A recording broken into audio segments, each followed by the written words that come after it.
Nunca pensé que un pastel de cumpleaños, algo tan dulce e inocente, terminaría siendo el veneno que finalmente abriría mi mundo de par en par.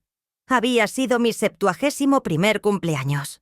El día comenzó con abrazos educados y ese pastel especial que mi nuera, Eva, insistió en hornear ella misma. Un gesto sorprendente de una mujer tan fría que no habría horneado ni una sola galleta para su propia madre. Nunca había batido un huevo para nadie, y menos para mí. Entonces, ¿por qué ahora? ¿Por qué esta repentina actuación de dulzura? Sentí que algo andaba mal de inmediato, de la misma manera que un perro oye el trueno antes de que retumbe en el cielo. Debería haber confiado en ese instinto en ese mismo momento, antes de que se cortara el glaseado y el veneno se extendiera por la mesa de mi cocina. Así que cuando vino al día siguiente y me vio de buen humor, nada menos, se quedó atónita. Las únicas palabras que pudo pronunciar fueron: ¿Te comiste el pastel? Yo acababa de decírselo. «Oh, le di tu pastel especial a tu madre en su lugar», dije dulcemente, como si simplemente estuviera mencionando que había regado sus plantas o alimentado a su gato, solo para ver su reacción. Y entonces lo vi. La taza de té en su mano tembló antes de hacerse añicos en el suelo de baldosas, los trozos rebotando y esparciéndose como pequeños testigos gritando. No me inmuté. Ni siquiera respiré. Porque en ese momento yo no era su suegra ni una anciana frágil que podía descartar con una sonrisa tensa. Yo era el espejo en el que había tenido terror de mirarse. Lo vi. El destello de puro terror en sus ojos, agudo y real, como una aguja deslizándose bajo la piel. Y en esa fracción de segundo, lo entendí todo. Las repentinas visitas matutinas, los ojos cuidadosos y vigilantes en la cena, el pastel especial que insistió en hornear ella misma. Me pareció extraño entonces. Pensé que solo estaba tratando de superar los pasteles comprados en la tienda que siempre había preferido. Pero ese fue el momento en que todo cambió. El momento en que la niebla se disipó y las historias que me contaba a mí misma, sobre la familia, sobre la lealtad, sobre el amor, se evaporaron como el vapor de una tetera dejada demasiado tiempo en el fuego. Vi a Eva por quien realmente era. No solo manipuladora, sino peligrosa. Del tipo de peligro que viste vestidos educados y fuerza sonrisas dulces en las fotos familiares. Del tipo que preguntaba si necesitaba ayuda con mis pastillas, siempre en el momento justo. La miré fijamente, mi corazón latiendo tan fuerte que parecía resonar en las paredes. Esperé a que dijera algo, que se defendiera, que torciera los labios en esa cara de lástima practicada. Pero no lo hizo. Simplemente se quedó allí, pálida y temblorosa, sus manos suspendidas en el aire como si pudiera atrapar los pedazos de su plan antes de que cayeran al suelo. Y en esa quietud me di cuenta de que esto no era solo un pastel, era el comienzo de una guerra. Justo ayer me sentía la mujer más afortunada del mundo. Era mi 71 cumpleaños, y la casa estaba viva con risas y voces que entraban y salían de la cocina como un cálido aire de verano. Globos en azules y rosas pálidos danzaban suavemente sobre la chimenea, y la mesa del comedor estaba cubierta de tarjetas. Cada una garabateada con un «Te queremos, abuela» o «La mejor suegra del mundo», mentiras disfrazadas con tinta brillante. Me senté en mi sillón favorito, el que Carlos solía llamar mi trono, observando a mi hijo colgar una guirnalda torcidamente mientras mis nietos se perseguían por el pasillo. Eva se movía con esa eficiencia grácil que llevaba como una segunda piel. Rellenaba vasos, ofrecía aperitivos, posaba para fotos que luego usaría para recordar a todos la familia perfecta que había construido. Ese día me sentí rodeada de calidez, envuelva en una mentira tan espesa que casi la confundí con amor. Eva insistió en hornear mi pastel de cumpleaños ella misma este año, Lo dijo tan dulcemente como si fuera un pequeño regalo que quería darme. Su voz goteando orgullo. Los pasteles comprados en la tienda son tan secos, mamá. Déjame hacerte algo especial, algo lleno de amor. Al principio me lo tomé a broma. Siempre pedía mis pasteles en esa pequeña pastelería francesa del centro, la de las cajas de colores pastel y los cuidadosos lazos de cinta. Pero Eva siguió insistiendo. Me mostró impresiones de recetas, nuevas técnicas de glaseado, fotos de pasteles elaborados que afirmaba poder recrear fácilmente. Intenté protestar, pero inclinó la cabeza y me tocó el brazo de esa manera suave e insistente. No quería herir sus sentimientos, así que dije que sí. Cuando lo trajo, con las velas parpadeando y el glaseado brillando bajo las luces del comedor, todos aplaudieron y vitorearon. Sonreí para las fotos. Dejé que los nietos pelearan por quién se llevaba los trozos de las esquinas con más glaseado. Pero por dentro, algo se retorció. Mientras me inclinaba para soplar las velas, sentí sus ojos taladrándome, agudos e inflexibles. No miró a los nietos que gritaban alrededor de la mesa. No miró a mi hijo sirviendo champán ni a los globos que flotaban sobre nuestras cabezas. No. Sus ojos permanecieron fijos en mí. Sentí un escalofrío entonces, como una corriente de aire frío recorriendo mi cuello. Lo ignoré. Me dije que estaba siendo dramática, que solo era el peso de la edad metiéndose de nuevo en mis huesos. Más tarde, mientras cortaba trozos para los niños, la sorprendí observándome desde el umbral de la cocina. Tenía las manos tan apretadas que sus nudillos se habían vuelto blancos. Saltó cuando le ofrecí un trozo, tartamudeando que ya había comido demasiada masa y qué pasaría. No le di mucha importancia entonces. Simplemente lo guardé en ese cajón mental etiquetado como comportamiento extraño, el que nunca abría del todo porque era más fácil no hacerlo. Esa noche, mientras yacía en la cama, repasando el día, sus ojos volvían a mí, la forma en que me observaba masticar, como si estuviera esperando algo. Aún no sabía que no solo estaba observando. Estaba contando hacia atrás. Me senté en el borde de mi cama después de que Eva huyera de la casa, mis manos temblando tanto que apenas podía mantenerlas juntas en mi regazo. Su pregunta resonaba en mi mente una y otra vez, como un pájaro lanzándose contra una ventana. ¿Te comiste el pastel? Esa no era una pregunta de preocupación. Era una pregunta de consecuencia. Mi respiración se agitó en mi garganta mientras miraba el papel pintado floral que Carlos y yo habíamos puesto años atrás. En aquel entonces, pensé que los colores adecuados podían hacer que un hogar se sintiera seguro, cálido. Pensé que el amor y la paciencia podían mantener unida a una familia, como pegamento que une porcelana vieja. Pensé en cada momento extraño de los últimos meses. Eva insistiendo en ser ella quien rellenara mi pastillero cada semana. Su repentino interés en mi dieta, siempre animándome a probar algo nuevo, o a confiar en sus recetas. Cómo se ofreció a Kata a encargarse de mis recetas después de mi última visita al médico, alegando que las colas de la farmacia eran demasiado largas para mí. Pensé que me estaban cuidando. Dios me ayude. Pensé que me estaba protegiendo. Mientras mi mente se retorcía en torno a estos recuerdos, sentí un nuevo tipo de dolor florecer dentro de mí, más profundo que la artritis en mis rodillas o el punto frágil de mi cadera.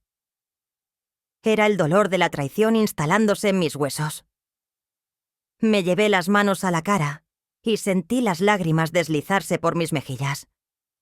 No sollozos fuertes y entrecortados. No, eran silenciosas, constantes, como si mi cuerpo ya hubiera aceptado lo que mi mente todavía se aferraba a negar. Repasé su rostro en la puerta, sus manos temblorosas, sus ojos desorbitados. Eso no era sorpresa por un postre arruinado. Era miedo de que su plan se le hubiera escapado de las manos. Susurré a la habitación vacía, mi voz quebrándose. ¿Cuánto tiempo has estado esperando a que desapareciera? Pero incluso mientras el dolor me invadía, sentí una pequeña brasa parpadear debajo. Una chispa que no había sentido en años. Ira. Ira real, pulsante y caliente. Porque me di cuenta en ese momento, mientras estaba sentada sola en mi dormitorio, de que Eva podría haber contado con mi silencio, mi confianza ciega. Pero había subestimado una cosa. Yo todavía estaba aquí. Todavía estaba observando. Y no me iba a ninguna parte. No dormí esa noche. Me senté en mi cama con la lámpara encendida, mi vieja colcha apretada alrededor de mis hombros. La casa crujía a mi alrededor, cada sonido de repente más agudo, como si las propias paredes susurraran secretos que me había perdido todos estos años. El rostro de Eva seguía apareciendo detrás de mis ojos. Esa mirada salvaje y pálida cuando le dije que había regalado el pastel. Casi podía oír su respiración entrecortada, su voz quebrándose. Repasé cada detalle hasta que se sintió como una aguja raspando mis huesos. En algún momento mi dolor se cuajó en algo más firme, más frío. Al amanecer, antes de que el sol se hubiera asomado por completo sobre el horizonte, cogí el teléfono y llamé a Marta. Marta había sido mi amiga desde que ambas llevábamos peinados de colmena y bailábamos al ritmo de Elvis en la radio. Era enfermera en aquel entonces, aguda, inflexible y ferozmente leal. El tipo de mujer que llevaba su estetoscopio como una espada. Cuando contestó, su voz era áspera por el sueño. «Marta, ¿qué ha pasado?» No perdí el tiempo. Le conté todo. El pastel, el pánico de Eva, el extraño comportamiento con mis pastillas. Mi voz tembló al principio, pero las palabras salieron a borbotones, cada confesión ardiendo más que la anterior. Hubo un largo silencio cuando terminé. Podía oír su respiración, profunda y controlada, como siempre hacía antes de dar malas noticias a un paciente. «Consígueme un trozo de ese pastel», dijo finalmente, su voz de acero. «Voy para allá». En menos de una hora, Marta estaba en mi cocina, todavía con su bata de casa floreada y el pelo recogido desordenadamente. No me abrazó ni me calló. No me dijo que estaba exagerando. En su lugar, se puso unos guantes que sacó de su bolso. «Siempre llevo un par, por si acaso», afirmaba. Y con cuidado metió una porción de pastel en una bolsa con cierre hermético. «Conozco a alguien que todavía trabaja en el antiguo laboratorio», dijo, sus ojos mirando hacia la puerta como si Eva pudiera irrumpir en cualquier momento. «Haré que le hagan pruebas, discretamente, sin preguntas, sin registros a tu nombre». Asentí, sintiendo que el peso en mi pecho se aliviaba, solo un poco. Después de empaquetar la muestra, me miró directamente a los ojos y dijo: «Esto no es solo por un pastel, Marta. Esto es por el control. Te ha estado preparando poco a poco. Necesitamos ir 2 pasos por delante». Me senté de nuevo en la mesa de la cocina mientras ella se iba. Mi té, ahora frío, a mi lado. El sol de la mañana se extendía por el suelo, tocando mis pies. Me sentí expuesta, en carne viva, pero ya no sola. Por primera vez, tenía una aliada, alguien que no tenía miedo de mirar las partes más feas de la verdad conmigo. Y en ese momento, mientras el coche de Marta desaparecía por mi entrada, me di cuenta de que la lucha había comenzado, y no la estaba librando sola. Ese domingo, me puse mi mejor cardigan, el de lavanda con pequeños botones de perla, y fui a la iglesia. El aire de la mañana se sentía más pesado de lo habitual, espeso con secretos que casi podía saborear en mi lengua. Caminé más despacio de lo que lo había hecho en años, cada paso resonando en mi cabeza como una advertencia. No confíes tan fácilmente. No perdones tan rápidamente. Cuando llegué al jardín de la iglesia, vi a Susana cuidando las rosas. Susana siempre había sido el tipo de amiga que escucha primero y juzga después. Nos conocimos en el estudio bíblico hace años, cuando todavía pensaba que una buena mujer significaba una mujer silenciosa. Levantó la vista cuando me acerqué, sus manos manchadas de tierra, el pelo recogido con un lápiz. «Marta, estás pálida. Ven, siéntate», dijo dando una palmadita en el banco de madera a su lado. Me senté, mis rodillas crujiendo, y ella esperó. Me encantaba eso de Susana. Nunca exigía palabras, simplemente les hacía espacio. Las palabras salieron en susurros irregulares. ¿El pastel? Los ojos vigilantes de Eva. Marta llevando la muestra para ser analizada. Sentí mi garganta apretarse con cada confesión, mis manos cerrándose en puños en mi regazo. Cuando terminé, Susana no jadeó ni se santiguó dramáticamente. Simplemente me miró con esos ojos marrones firmes, que habían visto más tormentas que sol. «No puedes enfrentarla todavía», dijo finalmente, en voz baja. «No hasta que tengas pruebas. Pruebas lo suficientemente fuertes como para derribar sus mentiras y protegerte». «Pero mi hijo», empecé. Apretó mi muñeca con firmeza. «Tu hijo creerá lo que ella le diga si no tienes algo sólido. Lo sabes. Lo has sabido por un tiempo». Sus palabras dolieron porque eran ciertas. Había pasado tantos años convenciéndome de que él siempre se pondría de mi lado, que el amor por sí solo lo anclaría. Pero Eva era inteligente, escurridiza. El amor no era suficiente contra alguien como ella. Susana metió la mano en su delantal de jardinería y me entregó una pequeña cruz de madera. «Quédate con esto», dijo. «No porque te salvará de ella, sino porque te recordará que no estás sola y que eres más fuerte de lo que crees». Apreté esa pequeña cruz en mi palma, sintiendo sus bordes clavarse en mi piel, más afilados que cualquier oración que hubiera susurrado. Y en ese jardín silencioso, rodeada de rosas y espinas por igual, juré mantenerme firme. Cuando llegué a casa de la iglesia esa tarde, fui directamente a mi pequeño despacho. Una habitación polvorienta en la que no había puesto un pie en meses. El aire olía a papel viejo y a cedro. El tipo de aroma que me hacía sentir que Carlos todavía estaba cerca, vigilando por encima de mi hombro. Abrí el cajón inferior de mi viejo archivador de roble y saqué la pesada carpeta marrón que él y yo habíamos preparado después de su primer derrame cerebral. Recuerdo el día que la montamos. Las manos de Carlos temblaban al firmar cada página, pero sus ojos eran claros, decididos. «Protégete, Martita», había susurrado. «La gente cambia cuando huele a dinero. Incluso la familia». No le creí entonces. Pensé que el amor era más fuerte que la codicia, que la familia siempre volvía a unirse al final. Dios, qué ingenua era. Hojeé las páginas ahora, el sonido de cada funda de plástico cortando el silencio. Escrituras de propiedad, pólizas de seguro, extractos bancarios, copias de mi testamento. Una nota de Carlos con su letra pulcra y cuidadosa. «Nunca entregues los originales. Guarda copias seguras». Tracé mis dedos sobre su escritura, sintiendo un ardor caliente en la parte posterior de mis ojos. Pero no dejé que las lágrimas cayeran. No hoy. Saqué todo lo que pensé que podría necesitar. Los documentos originales del fideicomiso, una lista de mis horarios de medicación, notas sobre los beneficiarios de mi seguro. Hice montones por el suelo como un general planeando una guerra. Porque eso es lo que era ahora, una guerra silenciosa e invisible.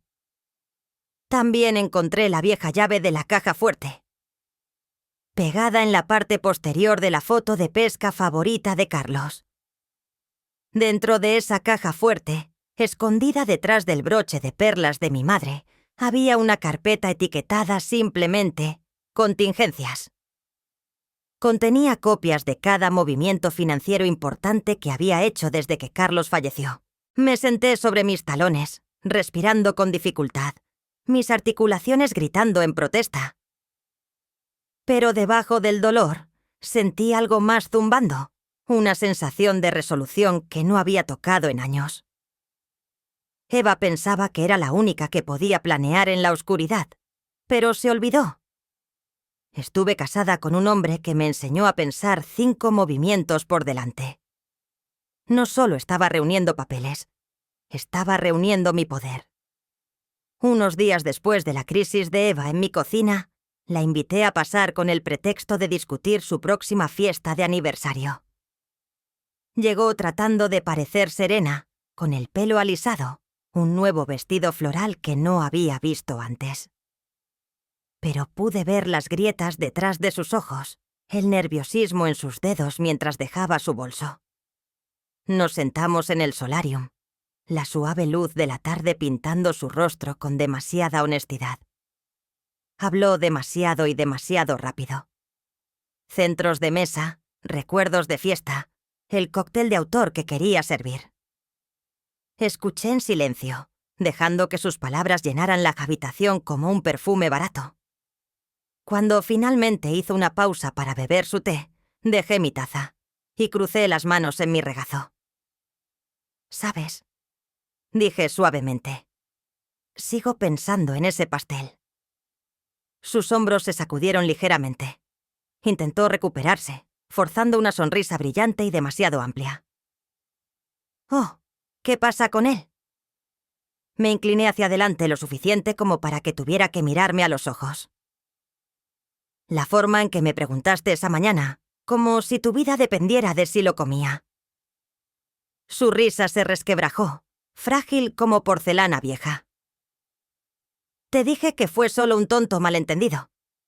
No quería que lo compartieras. Eso es todo». Sostuve su mirada, firme e inquebrantable. Se sintió como algo más que eso, casi como si tuvieras miedo de que algo saliera mal si terminaba en manos de otra persona. Un fino temblor recorrió sus manos. Las puso en su regazo, apretando los dedos hasta que sus nudillos se pusieron pálidos. Intentó volver a fablar de la fiesta, pero su voz vaciló, tropezando con las palabras. Me recliné, dejando que el silencio se extendiera entre nosotras como una cuerda floja. Verla retorcerse se sintió como ver las malas hierbas marchitarse bajo el sol caliente. No la acusé directamente. Aún no. No tenía los resultados de las pruebas de Marta en mis manos. Pero en ese momento, supe que no necesitaba su confesión. Ya me lo había dicho todo en esa primera mirada congelada. En cada aliento de pánico, en cada sonrisa forzada desde entonces. Y mientras buscaba a tientas su bolso para irse, supe que se estaba desmoronando, hilo por hilo tembloroso. Eva no se quedó mucho tiempo después de eso. Salió corriendo de mi solarium en una tormenta de sollozos y excusas, a medio formar, dejando los bollos de limón sin tocar y su té todavía humeante sobre la mesa. Me senté allí por un momento, mirando las gotas en el mantel de encaje, sintiendo el vacío resonar a mi alrededor como un tambor hueco. Entonces lo oí, mi teléfono zumbando furiosamente sobre el mostrador. Era mi hijo. Antes de que pudiera decir hola, su voz tronó a través de la línea. «Mamá, ¿qué demonios le dijiste a Eva? Acaba de llamarme llorando. Dice que la acusaste de cosas terribles. ¿Estás perdiendo la cabeza?». Las palabras golpearon más fuerte de lo que esperaba, como una bofetada que debería haber visto venir. «David», empecé suavemente, pero no me dejó hablar. «Has sido nada más que buena contigo. Siempre has sido difícil, pero esto es una locura. Necesitas ayuda. Estás inventando historias y volviéndote contra tu familia». Mi garganta se cerró alrededor de sus palabras. Por un momento pensé que podría dejar caer el teléfono. Presioné mi mano libre contra mi pecho para calmar los latidos. «David, escúchame». «No», espetó. «Escúchame tú». Si sigues así, vamos a tener que reconsiderar cuán seguro es que vivas sola. Tal vez sea hora de mirar residencias de ancianos. Claramente no estás pensando con claridad. Abrí la boca, pero no salió ningún sonido. Oí la voz ahogada de Eva de fondo, sollozando, tejiendo su historia como una araña teje su seda. Colgó antes de que pudiera responder. Me quedé en la cocina, el silencio rugiendo más fuerte que cualquier discusión que hubiéramos tenido. Miré por la ventana los rosales que Carlos plantó, los pétalos ahora marchitos y caídos por el calor del verano. Quería gritar, lanzar el teléfono al otro lado de la habitación, hacer añicos cada mentira que me habían contado. Pero no lo hice. Simplemente me quedé allí, sintiendo el viejo y familiar dolor florecer en mis huesos. Durante años me había dicho a mí misma que el amor era suficiente para mantenerlo atado a mí. Que no importaba cuán lejos se desviara, encontraría el camino de regreso. Pero en ese momento, con la pantalla de mi teléfono todavía iluminada en mi mano temblorosa, me di cuenta de algo devastadoramente simple. Ya se había ido. Esa noche, me senté en mi dormitorio con la lluvia golpeando la ventana como pequeños dedos, cada gota resonando la misma pregunta en mi cabeza. ¿Y si tienen razón? Miré el suave resplandor de mi lámpara de noche, viendo las sombras danzar en la pared. Mi mente daba vueltas, reproduciendo la voz de David, aguda, decepcionada, tan segura de mi desmoronamiento. Casi podía verlo paseando por su sala de estar, a Eva acurrucada en el sofá, secándose los ojos mientras le susurraba veneno al oído. Estás perdiendo la cabeza. Necesitas ayuda. Estás inventando historias. Las palabras se clavaron en mi piel, en cada lugar suave que había protegido. Pensé en cada vez que olvidé dónde dejé mis gafas de leer. Cada vez que tropecé con una palabra en una frase. Los pequeños y normales deslices de la edad, que ahora se sentían como balas cargadas apuntándome. Me volví hacia el tocador. Mis ojos se posaron en una foto de David de niño, sonriendo ampliamente, con 2 dientes delanteros menos. El glaseado manchado en sus mejillas de su pastel de 5º cumpleaños. Un pastel que había horneado yo misma, de pie sobre piernas doloridas, tarareando mientras removía la masa porque quería que fuera perfecto para él. ¿Cuándo desapareció ese niño? ¿Cuándo sus ojos se apartaron de mí? ¿Su corazón se endureció en algo que no podía tocar? Presioné la palma de mi mano contra mi pecho, tratando de calmar los latidos. Me sentí tan sola en ese momento. Casi me quitó el aliento. ¿Realmente lo estoy perdiendo? Drenia, susurré en la habitación. Las paredes no respondieron. Quería creer tan desesperadamente que todo esto era un horrible malentendido, que Eva no lo había dicho en serio, que David volvería a casa mañana y me abrazaría y diría que lo sentía. Pero en el fondo, debajo de la duda y el dolor, había un conocimiento silencioso, una voz pequeña e inquebrantable que se negaba a apagarse por completo. Confía en lo que viste. Confía en lo que sentiste. Cerré los ojos y dejé que la lluvia me arrullara. Cada gota, un recordatorio de que incluso en esta duda oscura y resonante, yo todavía estaba aquí, todavía respirando. Y tal vez, solo tal vez, no tan sola como querían que creyera. A la mañana siguiente me desperté con el sonido del teléfono sonando. Mi corazón dio un vuelco antes de que siquiera lo alcanzara, preparándome para la voz de David. Otra andanada de acusaciones. Pero no era él. Era Marta. «Marta», dijo, su voz baja y urgente. «Tengo los resultados». Contuve la respiración tanto tiempo que sentí que las paredes podrían derrumbarse a mi alrededor. «Es real», continuó. El pastel estaba mezclado con sedantes, de los fuertes, del tipo que podría dejarte inconsciente. especialmente a tu edad con tus medicamentos. Tenías razón. Siempre tuviste razón. No me di cuenta de que estaba llorando hasta que una lágrima caliente salpicó mi mano. Mis rodillas flaquearon y me senté con fuerza en el borde de la cama. Mis dedos se apretaron tanto alrededor del auricular que pensé que podría romperse. Todas las dudas que me habían arañado en la oscuridad se dispersaron como ratones asustados. Cada susurro nocturno, cada sonrisa tensa de Eva, cada vez que David descartaba mis preocupaciones como exageraciones, todo se convirtió en cenizas. Marta siguió hablando, diciéndome que tenía copias del informe del laboratorio, que vendría de inmediato. Pero apenas la oí. Estaba en otro lugar. De vuelta en la cocina, los ojos de Eva desorbitados y huecos al darse cuenta de que su plan se le había escapado de las manos.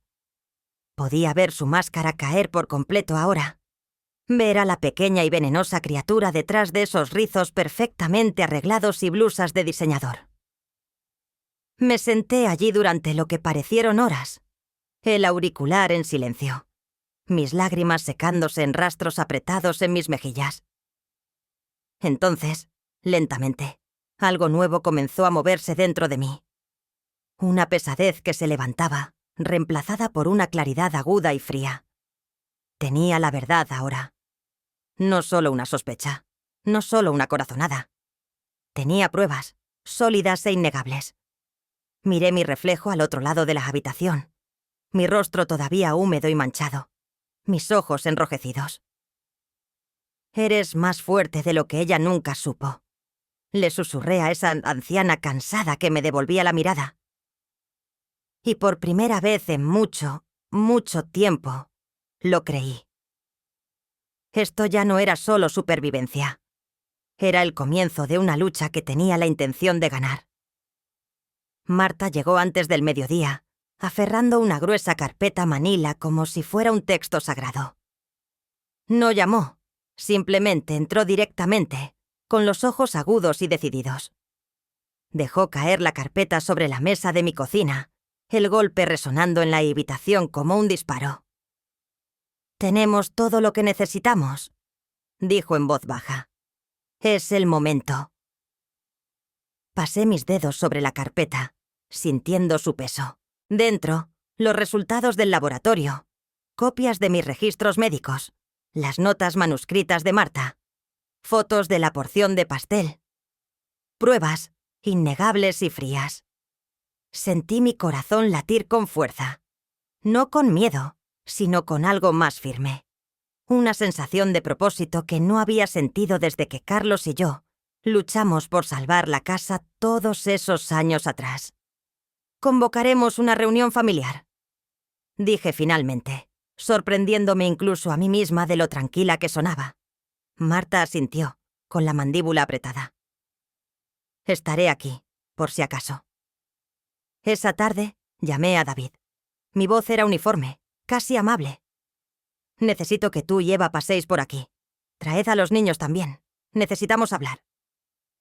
Llegaron justo antes de la cena. Los ojos de Eva se movían por todas partes menos hacia los míos. David parecía cauteloso, como un hombre entrando en una habitación que ya sabe que está en llamas. Los nietos se aferraban el uno al otro, sintiendo que algo andaba mal, aunque no lo entendieran. Los conduje al salón, donde había dispuesto los documentos sobre la mesa de centro. Mi testamento, las actualizaciones del fideicomiso y copias de las pruebas. Una pequeña pila de fotografías de mis nietos estaba a su lado. Un recordatorio de lo que más me importaba. Me paré frente a la chimenea, con la espalda recta. «Sé lo del pastel», dije, mi voz cortando la habitación como una cuchilla. «Lo sé todo». El rostro de Eva se descompuso, su boca abriéndose y cerrándose sin sonido. David comenzó a hablar, pero levanté una mano. «Ahórratelo. Tengo pruebas. Marta las tiene. La policía también puede tenerlas, si así lo decido». Cogí el documento final, mi testamento actualizado, y miré directamente a Eva. A partir de este momento mi herencia irá directamente a los nietos. Ni un céntimo para ti. Mi voz tembló solo una vez, cuando miré a David. Te quise más que a nada, pero dejaste que esto sucediera. El silencio que siguió fue pesado, eléctrico, y por primera vez en esa casa, me sentí más alta que todos ellos. El rostro de David adquirió un color que nunca antes había visto, entre ceniza y carmesí. Miró de mí a Eva, y luego de nuevo a los papeles esparcidos por la mesa, como si intentara leerlos en un idioma que ya no entendía. Mis nietos se sentaron acurrucados en el sofá, con los ojos muy abiertos y húmedos, sus pequeñas manos retorciéndose en nudos nerviosos. La mayor, Lía, me miró con la misma seriedad que David solía tener de niño, antes de que el mundo le enseñara a mirar más allá de mí. Eva se arrodilló, sus manos arañando el dobladillo de mi falda. Su rímel se corría por sus mejillas, su boca torcida en algo grotesco y desesperado. Por favor, Marta, lo siento. No quise, fue un error. Tenía miedo. Retrocedí, la tela deslizándose de su agarre. Tenías miedo de perder el control, no de perderme a mí. David se dejó caer en una silla, con los codos en las rodillas, las manos apretadas en la frente. No me miraba. No podía. Vi cómo sus hombros temblaban, temblores pequeños y lastimosos. Casi me acerqué a él, casi. Pero entonces recordé su voz en el teléfono. Fría y final. Mi corazón se abrió de nuevo, pero esta vez no fuese el dolor lo que salió. Fue alivio. Miré a mis nietos y sentí que el dolor se profundizaba. No habían elegido nada de esto. Eran solo niños, inocentes, todavía blandos.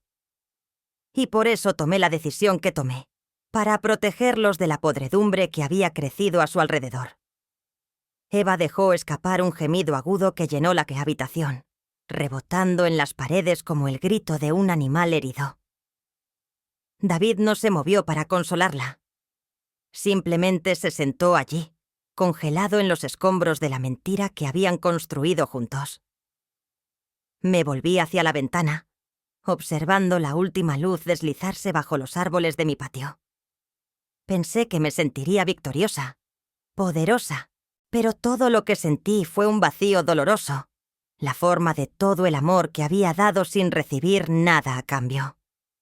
Sin embargo, debajo de ese vacío, una pequeña semilla de paz comenzó a arraigar.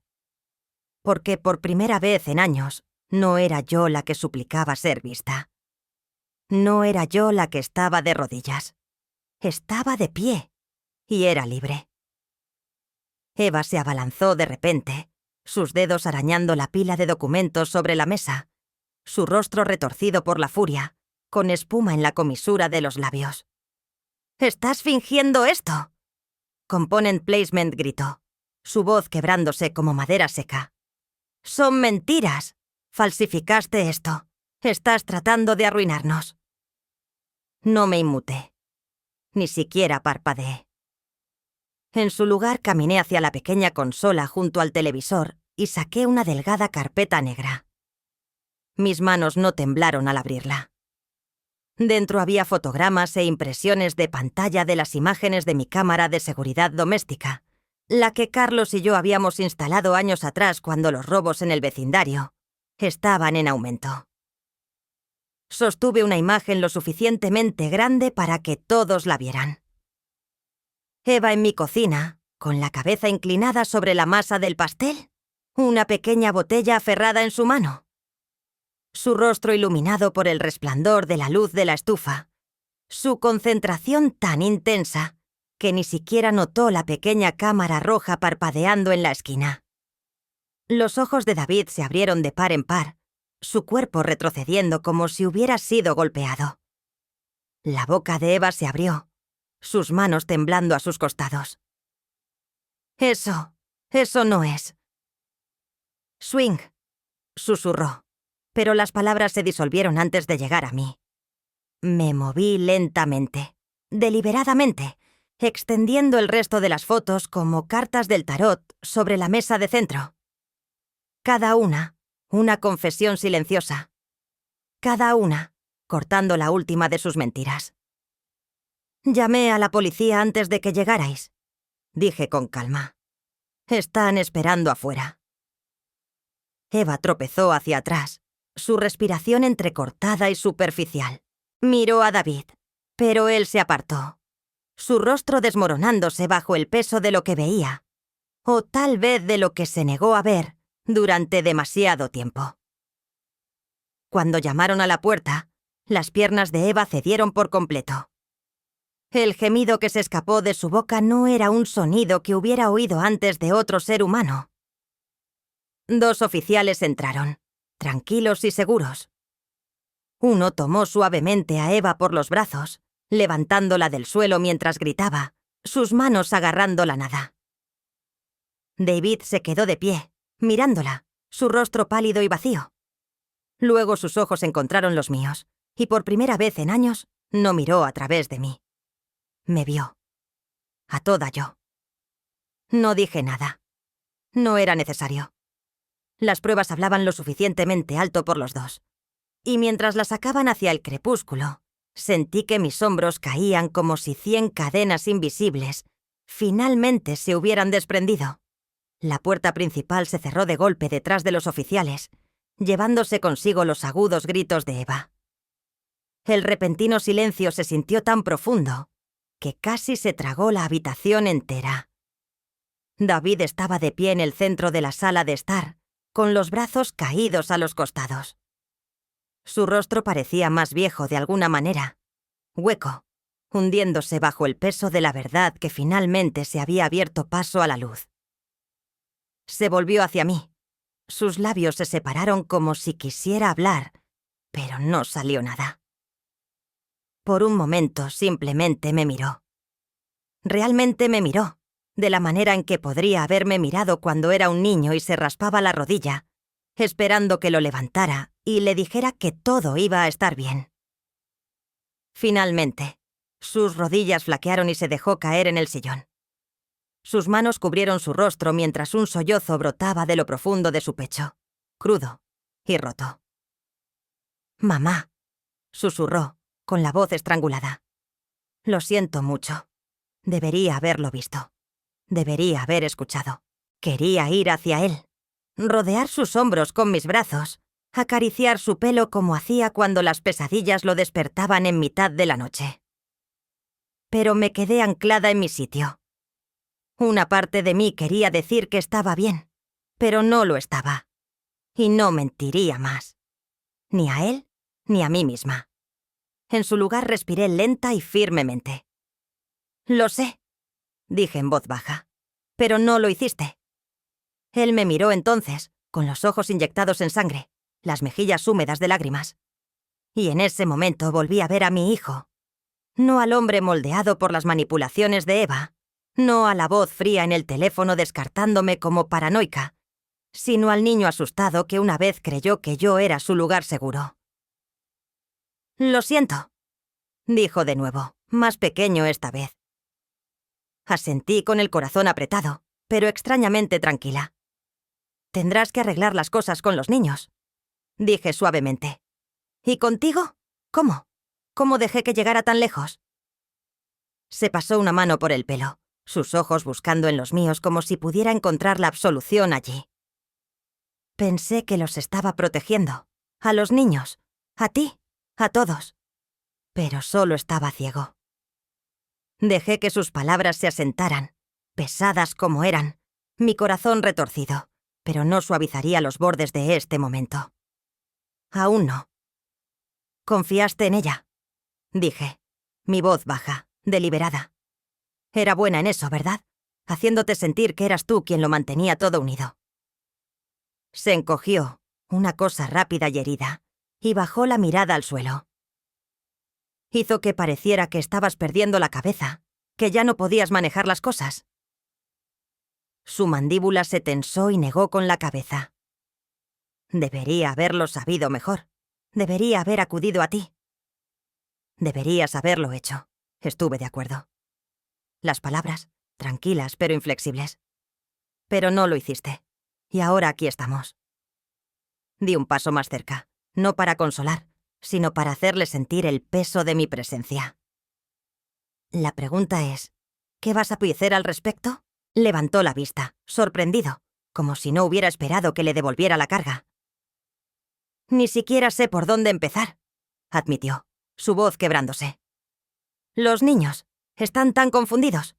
Siguen preguntando dónde está, por qué se ha ido, y no sé qué decirles. Diles la verdad, dije. Más suave ahora, aunque mis palabras llevaban un filo. No toda. Aún no. Son demasiado jóvenes para toda la historia. Pero lo suficiente para que sepan que no te estás escondiendo de ellos. ¿Se merecen eso? Él asintió. Lento e incierto, sus manos apretándose en puños a sus costados. ¿Y tú? Component Placement preguntó, casi en un susurro. ¿Qué hago para arreglar esto contigo? Dejé la pregunta en el aire, estudiándolo. Al hombre en que se había convertido, al niño que había sido.